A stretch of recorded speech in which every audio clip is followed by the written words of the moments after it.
I promise you that after this video, your addictions will cease to exist. I've been able to beat my fapping, junk food, and video game addictions, and I've become 100 times more productive by doing that. So I'll show you the greatest principle to keep in mind when beating addiction, an effective method that I use to overcome them, and one lesser known but maybe even kind of odd method that I use to absolutely destroy my addiction. It only takes 2 weeks to beat any addiction. I mean, that's a phrase that the self-improvement YouTuber I was watching said. Bullshit, I replied to him in my head. There's no way it only takes 2 weeks to beat any addiction. At the time, I had a really bad fapping addiction. Like, I was beating it once every single day, like minimum once. There's days I even got like 5 or 6 times a day. This addiction got so bad that I couldn't even look at the mirror anymore without having a flood of thoughts saying of how much a loser I am, how much of a failure I am. And I couldn't achieve anything in life. Before fapping, like just throughout the day, I felt subhuman, and after fapping, you can imagine how bad I felt. I genuinely felt like a failure in life, so hearing him say that kind of like made me offended. It was like he fanned the flame of my incapability to beat my addiction. I felt super insecure because of it. The thing I wanted most at that point in life was to just feel good about myself again, to feel like a person, you know, and to shut up these hurtful thoughts. But this dream felt like so out of reach. It felt so distant. It felt like I couldn't achieve it because in my mind, I had to do what I thought was impossible, which is beat my fapping addiction. These thoughts kept causing my anxiety to spike in moments where it shouldn't have, like talking with people in my school. I genuinely felt that like throughout the day, people were mentally or even verbally to their friends making fun of me because I fap. And this feeling, these thoughts were killing me inside. It was paralyzing. I couldn't even go talk to people in my school without my heart racing. My armpits started to get super sweaty. It genuinely felt like if I didn't beat my fapping addiction once and for all, I would never be able to leave this vicious cycle of pain, and that I would never be able to achieve that self-confidence I always wanted. All of this happened during a school day, like in the morning, so you can imagine how I was when I went to school. This was a weekday, so I went to school. And as you can expect, my anxiety got out of control. It got to the point where my palms literally got so sweaty by just speaking to one of my classmates. So tired of this, that in a last-ditch effort, I came back to watch that self-improvement video. Finally, it made sense. I finally understood that if I could go 2 weeks without fapping, I knew that my addiction would have been beaten. I knew that these self-degrading thoughts would disappear and that I would feel good about myself. And I wanted this more than anything else in my life at that point, so I started my journey to make it through the 2 weeks. After promising myself I would make it through the 2 weeks, I brushed my teeth, I prayed, and I went to bed, officially starting the challenge. At 5 a.m. I jumped out of bed with this burst of energy, ready to conquer the day. Instantly, I went to my computer and started the grind. At the time, I had an SMA, which stands for Social Media Marketing Agency, and it served one purpose only, which was to help me achieve my dream of living the entrepreneur lifestyle, the Imangazi lifestyle, which for those who don't know, it's basically that lifestyle where you travel anywhere, it's like you have infinite money and you're just living the best life. However, my fapping addictions buried my dream alive. Every time I fap, the motivation and drive that I would have inside of me at the beginning of the day would just evaporate. And for the rest of the day, I would just do some meaningless junk like watching YouTube or Instagram, playing video games. Instead of working on my SMA so that I can achieve my dreams, I decided to go on YouTube and search top 10 no-fap tips. How can I stop beating my fapping addiction once and for all forever? Instantly, hoping to find a diamond in the rough that would instantly cure my addiction. To no one's surprise, I didn't find anything new. It was all the generic advice of read the easy peasy book, go outside, and your fapping addictions will disappear. Just rely on willpower, bro. These things absolutely destroyed my motivation because I already tried them. I tried reading the easy peasy book. I tried going outside, hoping that my urges would disappear forever.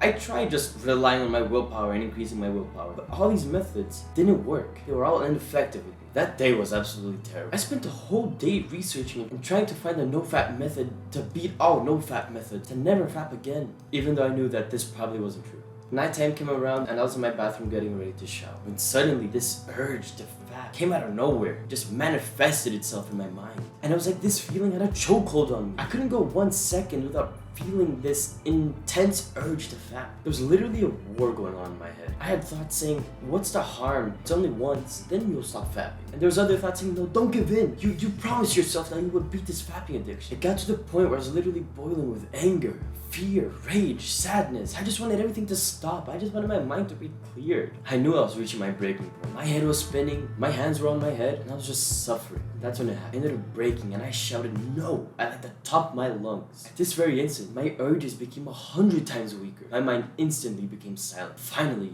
some peace, I said to myself. I could feel all this tension inside of me just evaporate away just melt off of me. I also felt so empowered. I felt like I could do anything. It's as if, for that very moment, the world was in the palm of my hands and I was the supreme ruler.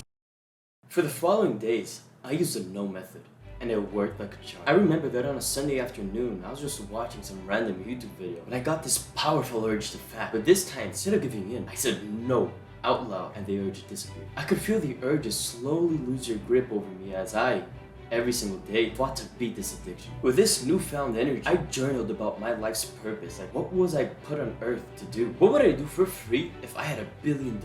This was a question that helped me discover that I love physics and making YouTube videos. Discovering this felt like £1,000,000 had been lifted off of me. It's like I started swimming alongside the river and not against it. I truly felt happy, and now I'm able to align my life to what I believe is my purpose. Thanks to my discovery, I was able to make meaningful goals aligned to my purpose. And this, alongside Jesus Christ, was the dagger that killed my addiction for good. Can you guess what my effortless method was? And let me tell you, it's not identifying your triggers, mastering your environment, or getting an accountability buddy. It's actually making meaningful goals. Now, this is different from making normal goals because these goals have to be aligned with your purpose. And these goals also have to excite you enough to get you out of bed and want to dominate this world. So to make goals like these, follow this 4-step method. And the first step is discovering your purpose. Now, I won't go into this now because this video would go on for hours. If you want me to make a video on how to find your purpose, leave it in the comments below because I'll tell you how. But basically, journal about this question that I saw from Hamza Ahmed. If I had $1 billion,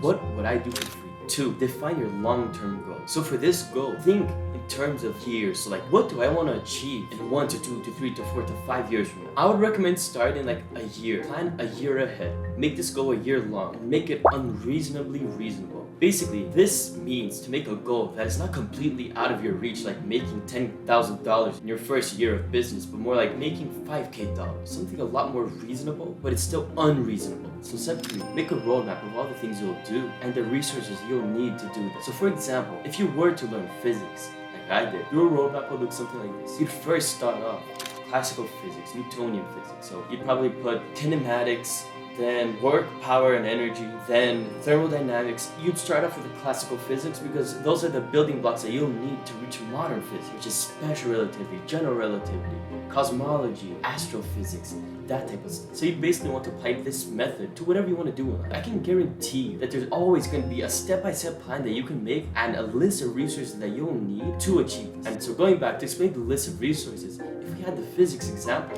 you'd probably list out the books that you'll use, the question banks that you'll use, the videos that you'll use, the channels that you'll watch. These are all the things that will teach you physics, that will get you to your goal. So basically, for this step, you'd want to make a roadmap all the action steps that you'll need to do to achieve your goal and the resources that you'll need. And 4, you'd like to define some weekly habits and monthly milestones that will get you to your goal. So a weekly habit is basically the roadmap. You set out a habit that you're going to do or something that you're going to do every week that will get you closer and closer to this goal. And the monthly milestone basically works like this. You have your end goal. Let's say it's $10,000 per month or $5,000 per month. You'd want to plan out how much you would make in your goal period. So if we had the goal to make $5,000 in our first year of business, something like this. For the first 6 to 9 months, you would want $0 made because this would allow you to build the foundation to set up the systems that will then exponentially get you the success that you'll want. For the last 3 to 6 months, that's when you'd want to start seeing your success. And you'd want to apply this principle of the monthly milestones and exponential success and your weekly habits to your roadmap.